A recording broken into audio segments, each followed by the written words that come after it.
बिस्मिल्लाहिर्रहमानिर्रहीम। अस्सलाम वालेकुम बच्चों, कल हमने सबक पढ़ा था सफाई का रखे ख्याल। कल हमने इसकी रीडिंग की थी, अल्फाज मायने को समझा और इसका पहला सफ़ा जो मश्क का है उसको भी सॉल्व किया था। आज हम करेंगे मश्क अगले सवाल में। सवाल जवाब है, तो देखते हैं पहला सवाल कौन सा है। पहला सवाल है, पार्क में गंदगी क्यों फैल गई थी। तो बच्चों, जैसा कि आप जानते हैं कि बच्चों ने जब वो अपनी उस्तानी साहिबा के साथ गए थे पार्क में, उन्होंने चीज़ें खाईं और छिलके खाली डब्बे पार्क में फेंक दिए, जिसकी वजह से पार्क में गंदगी फैल गई थी। और इसका आंसर हम इस तरह लिखेंगे, ज़रा मुख्तसर करके मैंने आंसर लिखे हैं क्योंकि आप छोटी क्लास में हो तो आपको प्रॉब्लम ना हो लंबा आंसर लिखने में। क्योंकि बच्चों ने छिलके और खाली डब्बे पार्क में फेंक दिए थे। बस इतना आंसर आपने लिखना है। अब बे हिस्सा है, इसमें है कूड़ा करकट बाहर फेंकने का क्या नुकसान होता है। तो बच्चों, अक्सर लोग अपने घर को साफ़ कर लेते हैं और जो कूड़ा करकट है वो बाहर फेंक देते हैं। उसका क्या नुकसान होता है, कूड़े करकट पर मक्खियाँ बैठती हैं और जरासीम अपने साथ लाकर खाने पीने के सामान में दाखिल कर देती हैं। ज़ाहिर है बच्चों, जब मक्खियाँ बाहर फिरती हैं तो जब दरवाज़ा बाहर का खुलता है मेन डोर, तो वो मक्खियाँ अंदर भी आती हैं और खाने पीने का सामान जो है अक्सर खुला होता है उसके ऊपर बैठती हैं और अपना जरासीम जो उनके साथ चिमटे होते हैं उनको वहीं छोड़ देती हैं। उसके बाद है हिस्सा जीम, अपनी गलियों को साफ़ सुथरा रखने के लिए हमें क्या करना चाहिए। कूड़े को कूड़ेदान में डालना चाहिए। गलियों में भी बच्चों कूड़ेदान पड़े होते हैं, अगर गलियों में कूड़ेदान नहीं तो फिर गली में कूड़ा फेंकना ही नहीं चाहिए, उसे अपने घर की बास्केट या अपने घर के कूड़ेदान में रखना चाहिए।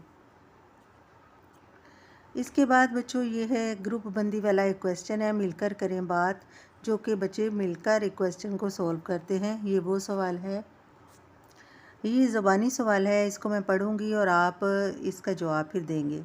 रियाज़ के सामने एक बुढ़िया जा रही थी। रियाज़ एक बच्चा है, उसके सामने या लड़का है, उसके सामने एक बुढ़िया जा रही थी। अचानक बुढ़िया को ठोकर लगी, बुढ़िया ज़मीन पर गिर पड़ी और इसका सामान इधर उधर बिखर गया। रियाज़ जल्दी से बुढ़िया की तरफ गया, इसने बुढ़िया की उठने में मदद की, फिर सारा सामान समेट कर थैले में डाल दिया। बुढ़िया बहुत खुश हुई और उसने रियाज़ को दुआएं दी। अब जो पहला जो ज़बानी सवाल है वो ये है कि बुढ़िया ज़मीन पर क्यों गिर गई।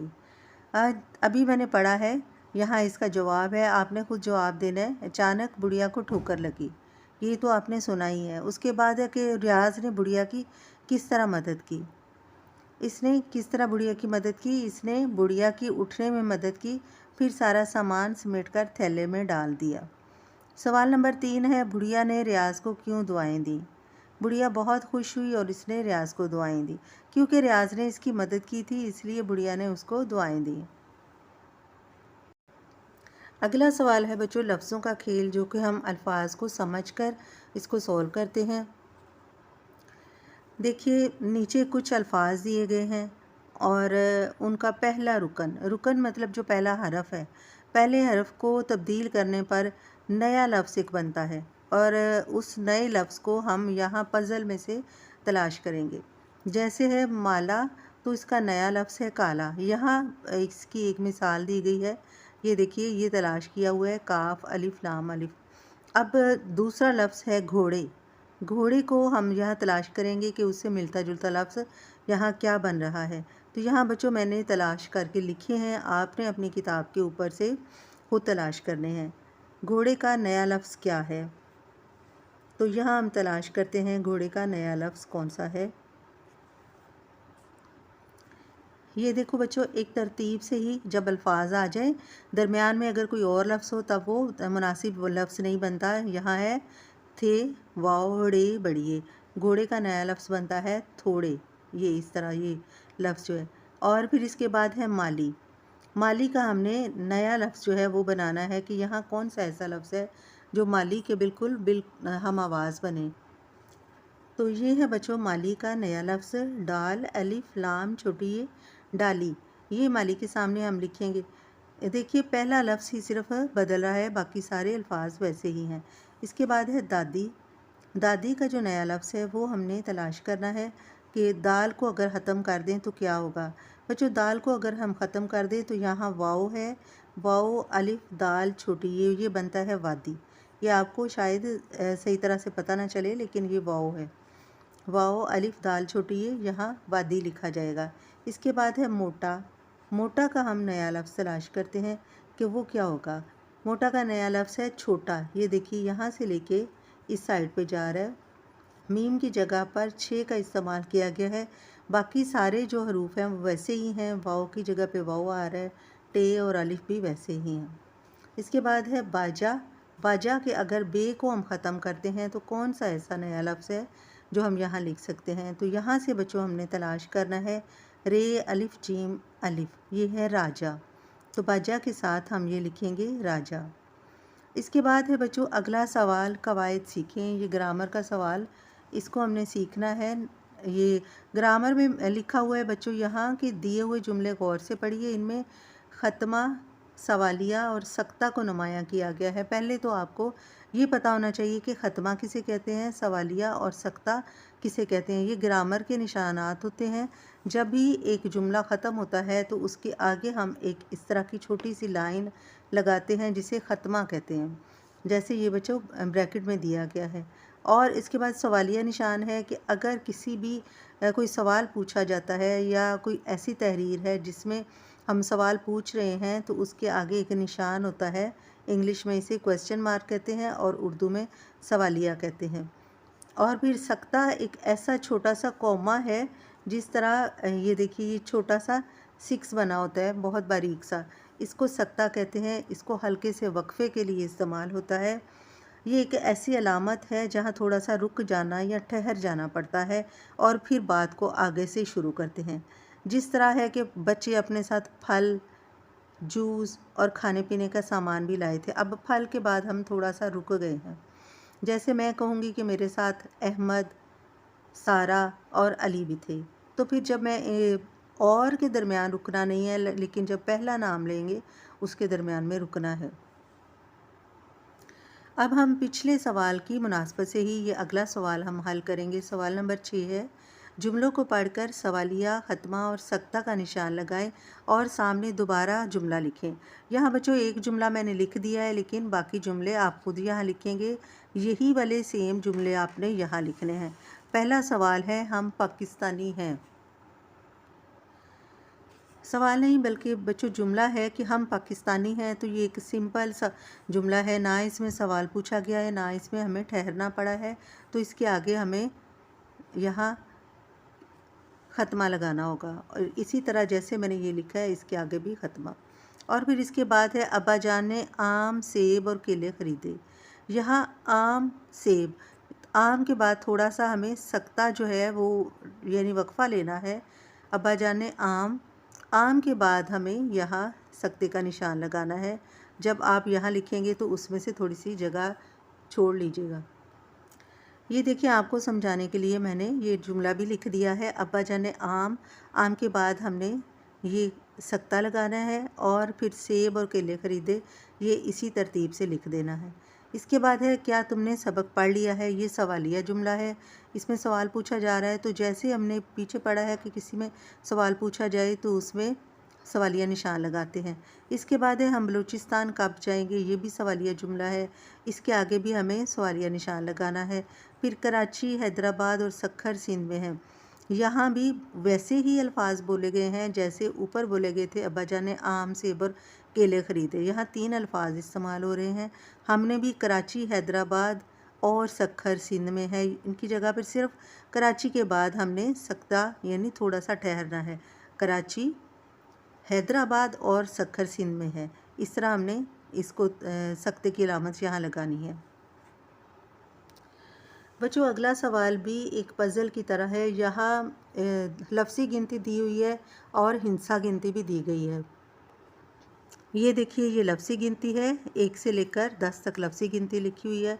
और यहाँ ये हिंसा गिनती है, ये भी 1 से लेकर 10 तक है, लेकिन ये तरतीब से लिखी हुई है और ये तरतीब से नहीं लिखी हुई।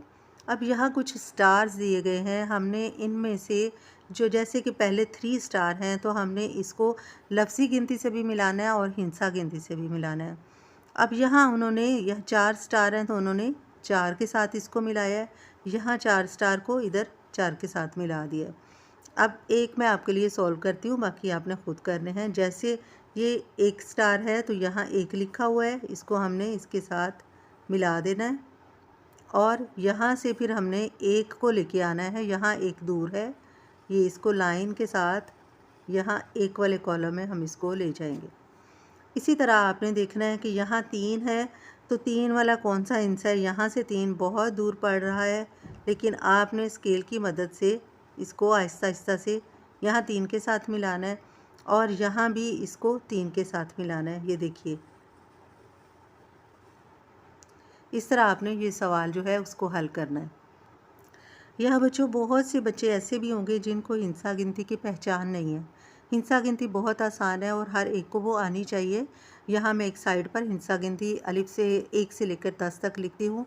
ये 1 है, 2, 3, 4, 5, 6, 7, 8, 9 और 10। ये हिंसा गिनती है। आपने इसको अच्छी तरह से ज़हन नशीन करना है, इसको बार बार लिखिए। इंशाल्लाह अब हम नेक्स्ट जो इसके बाद है 11, 12 से आगे तक हम हिंसा गिनती की प्रैक्टिस करेंगे।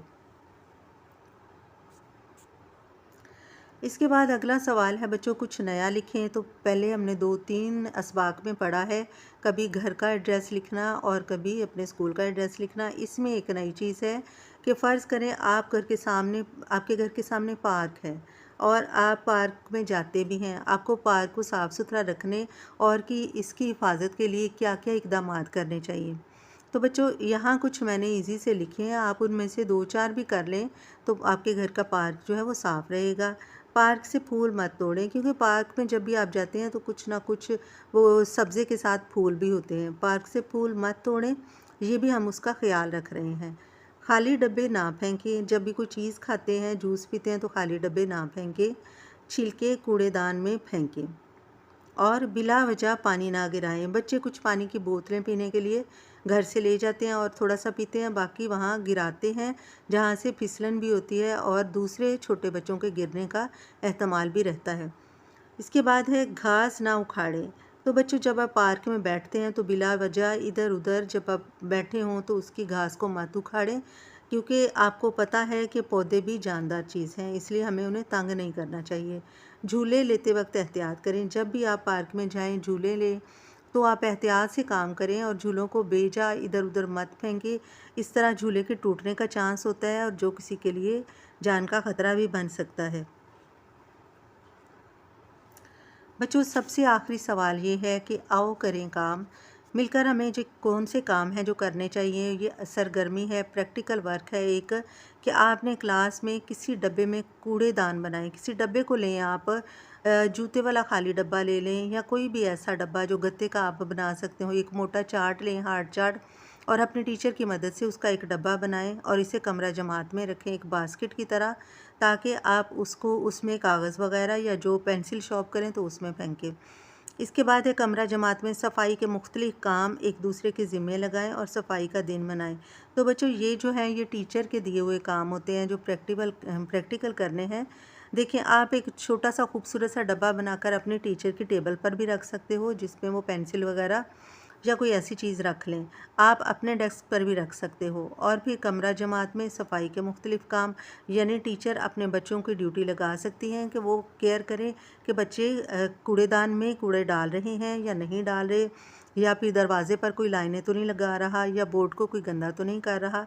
ये भी सारे सफाई के काम हैं। और एक हफ़्ता सफाई भी अपनी क्लास में मनाया जा सकता है कि हम देखें कि हमारी क्लास की खिड़कियाँ साफ़ हैं, दरवाज़े साफ़ हैं और या दीवारों पर कोई एक्स्ट्रा गंद तो नहीं, और अगर ऐसा कुछ है तो उसको हमने मिटाना है, उसे साफ़ सुथरा रखना है, क्योंकि सफाई निस्फ ईमान है। बच्चों, इस तरह हमारा ये सबक ख़त्म हुआ। हम अगला सबक जो है देखते हैं कौन सा है। अगला सबक एक नज़म है, उसे हम पढ़ेंगे, खेलकूद के बारे में है और सारी दुनिया अपना घर है। और एक सवाल है, हाँ जी, बिल्कुल ऐसे ही सारी दुनिया अपना घर है। इस नज़म को पढ़ेंगे, उसकी एक्सरसाइज करेंगे। अपना ख़्याल रखिएगा। अल्लाह हाफ़िज़।